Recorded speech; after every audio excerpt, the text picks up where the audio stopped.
Apple's recent iOS update changes a lot about your email marketing. So what's on the horizon for you?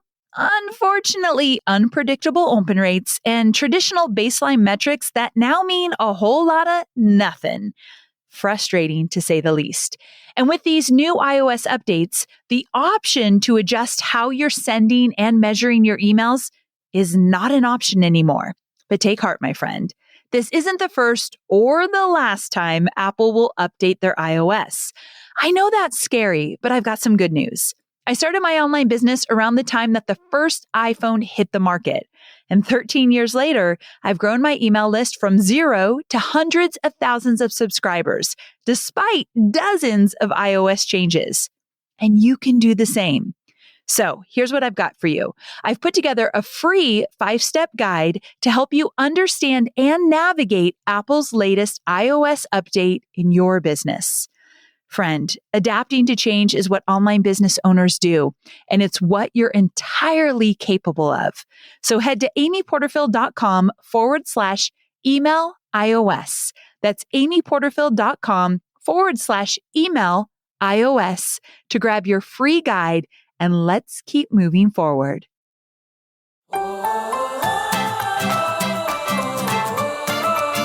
I'm Amy Porterfield, and this is Online Marketing Made Easy.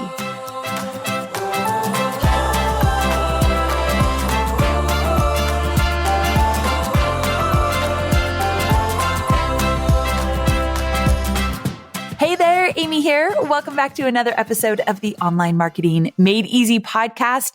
Today is a shorty episode. I'm coming at you to talk about live video. Specifically, if you need to do more live video, like you just know, I need to do more live video, then this is the episode for you. One of the reasons you're likely not doing more live video, or just really video in general, is because when you do video, it's complicated. Let me set the scene. Years and years ago, for me to do video, it meant that I had to go find a tripod, and I didn't know where the heck it was. I had to find the right lighting. Was it natural lighting or was it too bright? Did I need to go find a ring light? And at the time I didn't even have a ring light. So I had like a fake ring light. And was that going to work? It never worked as well. How am I going to set up the lighting? What is my background going to be? Am I going to use my laptop, or I'm going to do it from my iPhone? Or what am I going to do in terms of getting this all to work? And it just was always a pain in the butt. Doing video for me was a pain. And so I didn't do it often. Now, if any of you are shaking your head like, yes, I get it, then this is the episode for you. Because in order to do more video, which if you think about it, Instagram not too long ago came out and said, we are not an image platform. We're not all about the pictures. We are a video platform. Like they came out and said, we are prioritizing video. And we already know that Facebook prioritizes video. LinkedIn has live video now. I mean, video is definitely where it's at. And coming from a girl that you all know, I don't love doing tons and tons of video, but I do it because I do love connecting with my audience. I do love being able to deliver a message in a way that really lands and makes an impact. And I know that that is video beyond just like a static post with an image and some text and all that good stuff. I know that video is where it's at. And I want to stay in the game. I want to keep driving the business forward. I want to keep growing a bigger audience, connecting with the audience I have, serving at a big level. And video is necessary for that. So instead of me hating it and making it a big issue every time, I've just made it easier. And that's what I want to talk to you about today. Now, if you know me, then you know at my home in Nashville, I have a room that's just for video. That is not what we're talking about today. You do not need that. I'm 13 years in. I've been able and feel very lucky to have a room in my house just to record video. You do not need that. For years and years, I did not have this, and I was still doing video. Like when I started doing it more consistently, I didn't have a room in my house just for video. Okay. So you don't need that. But here's what you do need. Number one, you need an easy setup. Something that you set up and you always can just go to the same place to do video, whether it be at your desk in your home office or at the kitchen table or wherever you want to do it. Have a place that just always works. So that means that you can't just rely on natural light, right? Having a place in front of a window is awesome if the lighting is right during the day. If it's really bright, it's not going to work. If it's starting to get dark, it's not going to work. So I would rather you find a place in your house that you're using a ring light and it just works no matter what time of day. And you flip on the ring light and you sit at the desk and it's just going to be a good setup. The background doesn't need to be fancy. You don't need a fancy microphone. If you're using your iPhone, you could just use the microphone from that, or you're using your laptop, just use the microphone for that. Or if you want a fancy mic, you can. I've never used a fancy mic for video like that, like live video. If I'm doing it from my iPhone, it's just the mic in my iPhone. If I'm using my laptop, it's just the camera and mic from my laptop. But the thing is, you just need a space that just works every time. That will make this a whole lot easier. And then again, keep all the equipment really easy. The more complicated you make the equipment, the less likely you are to do it consistently. Am I right? So if you want to use Ecamm or StreamYard, go on with your bad self. But if you use those different types of software, learn it, know how to use it, get really comfortable with it. Spend a day just saying, okay, I'm going to figure this out. I'm going to know everything I need to know. I'm not going to add a lot of bells and whistles, but I'm just going to figure it out so I always know it. So know your software if you're going to use it. Have the equipment you need, but nothing fancy, and have a space in your house that just always works. It's a game changer. And here's another thing to make sure that you actually do video is to do it consistently. So when I started to do video on a weekly basis, it just became so much easier.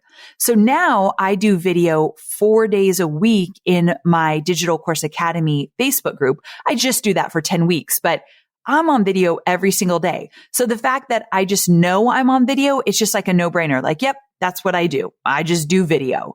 And so it just becomes a part of how I do business. So did you hear that part? Video is just a part of how I do business. It's not something special. It's not something that needs a lot of extra attention. It's not something that I need to jump through a lot of hoops to make it work. It's just part of how I do business. It's like every morning you all know I walk Scout. Walking my dog is like a big part of my morning. Just like every day I walk Scout, I also just do video every day in my business. It's just how I live my life. Now, I know that kind of sounds silly, right? But when you just build it into the fabric of how you do things, it doesn't have to be an issue anymore. So I don't know. I hope that's making sense. In addition to making it part of how you do business, make sure, again, I'm going to hit it one more time, make it easy. You ask the question, how can I let this be easy? How can I let this be easy? And that probably means stripping away a few things that you think you need that you don't. Something to think about. Now, the final thing I want to share with you is that you've got to get your own routine going. And I actually have 3 different routines I use for 3 different types of videos. So I've never talked about this, but this could actually really help you do more video. I break the type of video I do out into different types, I guess. So I think I just said that weird, but I do different types of video and I have routines for each of the different types of video. So let me break it down. Number 1, I do, as you know, 4 days a week of Q&A for my DCA students. So that means that the routine looks like this. Number 1, people get to send in questions in advance. Somebody on my team collects the questions, puts them into a Google tracker. We call it a Google tracker. It's just a Google table where it says the name of the person and the question they ask. And so I've got the name of the person, the question they ask, and I do 30 minutes a day. So I've got a list of questions and I just jump on video. I grab my iPad that is always charged next to my computer. So that's the thing. I'm not running around. Where's the iPad? Where's the iPad? Oh my gosh, pull up the tracker. No, It's just always next to my computer. I know right where it is on my iPad, where the tracker is. I pull it up and we've got this routine. My team will give me any kind of announcements I need to make, like, hey, remember I'm doing the hot seats next week, or we're doing a contest here. They just remind me. And then from there, I just get right into the questions and boom, I'm done. And we've got this system going, so I don't even have to think twice. I don't read the questions in advance anymore. I used to. Now I feel comfortable enough to know that I've got this covered. I've done it for years now. And so I just jump on camera. I know where my iPad is at all times. I know where to go on the iPad. I read the questions. I answer them. I stay present. I have a good time. Boom, I'm off. That's my routine with my Q&As. So that's one type of live video I do. I've got a really simple routine for it. The second type of live video I do is Facebook Lives or Instagram Lives where I'm training. Now, I don't do a lot of Instagram Lives, so let's focus on Facebook Lives. During a pre-launch, I will do a lot of Facebook Lives.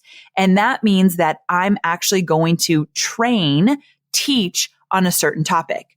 Now, with that, I like to have slides.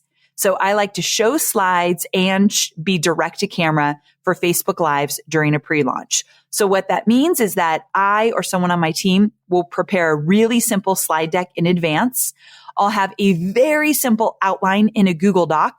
In 10 to 15 minutes before I go live, I set my timer. So I show up at my computer early and I review. I review the slides and I review my outline, and I make sure that I have the software set up correctly. I use Ecamm, Ecamm, and Ecamm allows me to pull in my slides as well as be direct to camera with a few clicks of a button. That I had to practice in advance. Like I said earlier, I had to get good with my software. So I don't know a lot about Ecamm, quite honestly.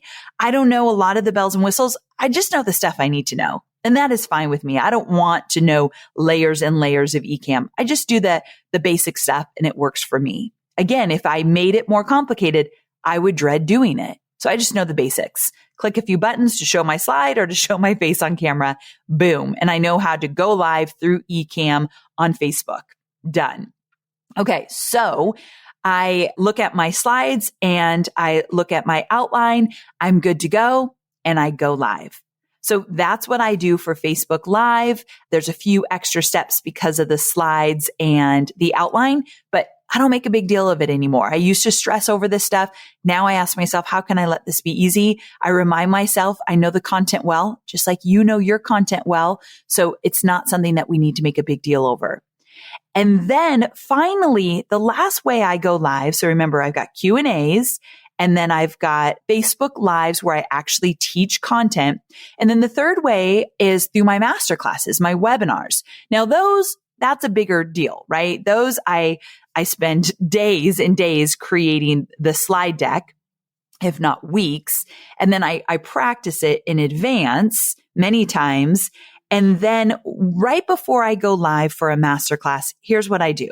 Number one, if I have people with me, because during launches, my team will show up in Nashville. But if I have people with me, I am like that movie For Love of the Game, which Hobie loves, by the way. Kevin Costner, have you seen it? And right before, I'm totally going to get this wrong, but let's just cross my fingers I get it right, because I should never make a sports analogy, like never. But when he is on the mound, am I saying this right? It's baseball. And he's ready to throw the pitch. No one laugh if I'm saying this wrong, but you get the point. Just stay with me. And he says something like, I swear it's like, clear the mechanism. I might have to edit this podcast if this is all wrong, but I think he says, clear the mechanism. And it's just like, it's him and the ball. Like he can't see the crowd. He can't hear the noise. It's just, he's like in the zone. So that's what I do before a podcast. I come and I sit at my desk and I don't talk to anybody and I'm flipping through my slides. This is like 20 minutes, 15 minutes before we actually go live. And I just stay in the zone. And you all know, if you're part of Digital Course Academy, this motto I say over and over again, no matter if they buy or not, they walk away today feeling excited, inspired, and driven to take action, no matter if they buy or not. So that's another thing. I get in the zone for a live masterclass to make sure that I am there to serve and not there just to make money. And so that helps me immensely as well. So I get my head in the game. I get in the zone. I can't hear anyone or see anyone else. And then 5 minutes before I go live on a webinar, I play some music. What music do I play? This should be a trivia. If you know me, if you know this podcast, you already know. And it's so cliche. I once saw this TikTok about music that white girls love, and my song was on there. And I was a little embarrassed. I'm just going to admit. But yes, if you guessed it, Don't Stop Believin' by Journey. It's my song. Now, in my defense, how cliche that is, I do have a story behind that. I've told it on the podcast before, but because these Tuesday shorties, I always take you behind the scenes. For any of my new listeners, you're going to think this is ridiculous, but it's a true story. When I worked for Tony Robbins, one of the things that I loved and made me the most nervous was the drive from Tony's hotel to the venue of where he was speaking on stage at like Unleash the Power Within or Date with Destiny. And it always made me nervous because that's when Tony would ask all the questions like, what does the audience look like? And what's the vibe in there? And did you do this? And did you do that? And is this ready for me? So you had to be like top of game. You were like in this van and you're sitting right next to him. I was sitting right next to him. I had my folder and all my paperwork ready for him. And that he preps on his way over to the venue. He looks over the outlines. He looks over the stories he wants to tell. He asks any questions about how the day is going to go. So it's like our time to make sure that we're prepared to go. Because the minute he gets out of the van, he literally goes to the green room, jumps on his rebounder. If you know, you know, and then he goes right onto stage. So that car ride is really intense. However, sometimes we would use Don't Stop Believin' by Journey as like the pump up music right before he got out of the car. And it was just like a fun thing we did. He had his security guys in the van with us. And then it was me and probably one other person I worked with and Sage, Tony's wife, and the guy driving the van. And we would put on Journey and Tony and the security guards would sing like the guys part of it. And then all the girls would sing the girls part of it. And we would sing like at the top of our lungs. And it was just a really fun moment that we did tons and tons of times. I know I've told this story a lot, but I know I have a lot of new listeners.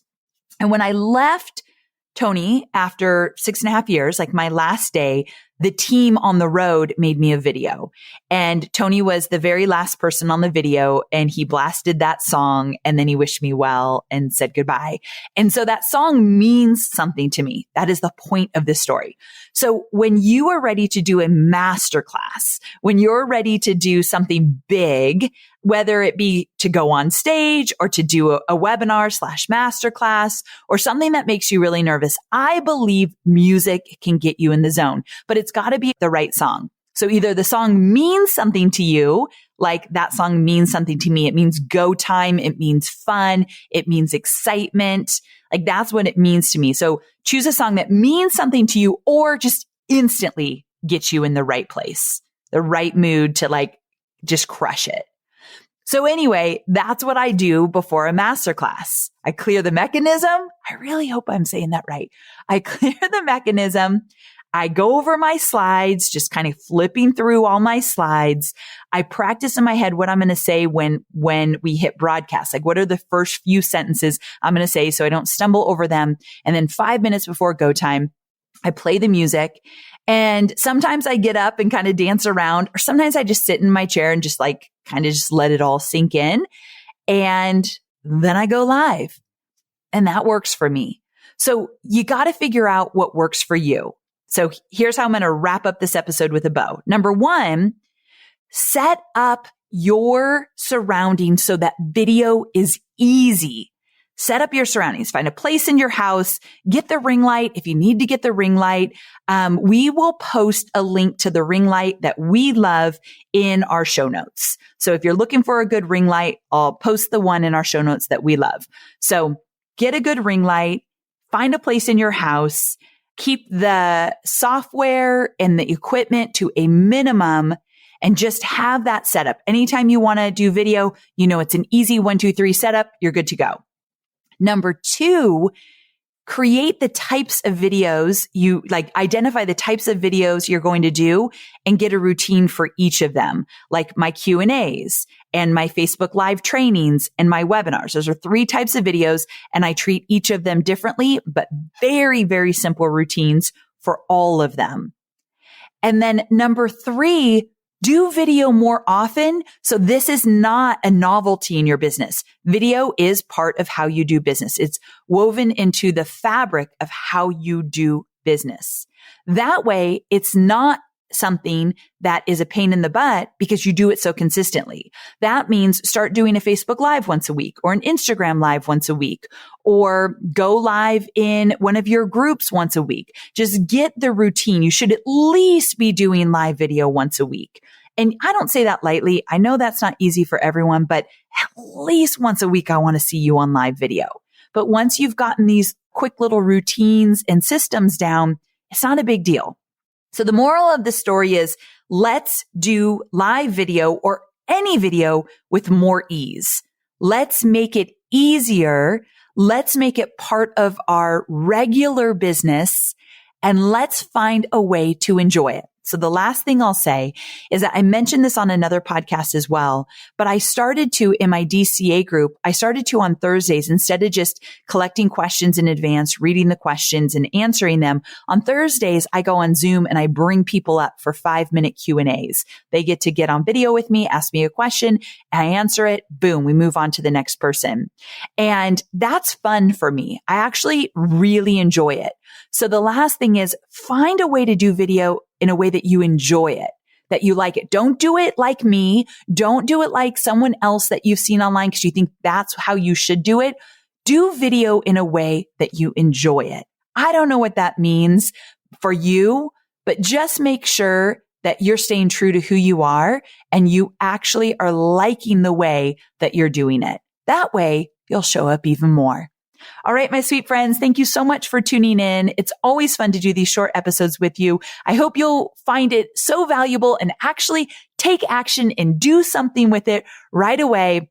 And also, please, please, please, if you know somebody who needs to do more video or wants to do more video and they're just not sure what to do or how to get started, please share this episode with them. You could just text a friend and say, hey, take a listen. This might help you. I always appreciate you sharing my episodes. All right. Have a wonderful day. I can't wait to see you Thursday for more entrepreneurial goodness. I can't wait.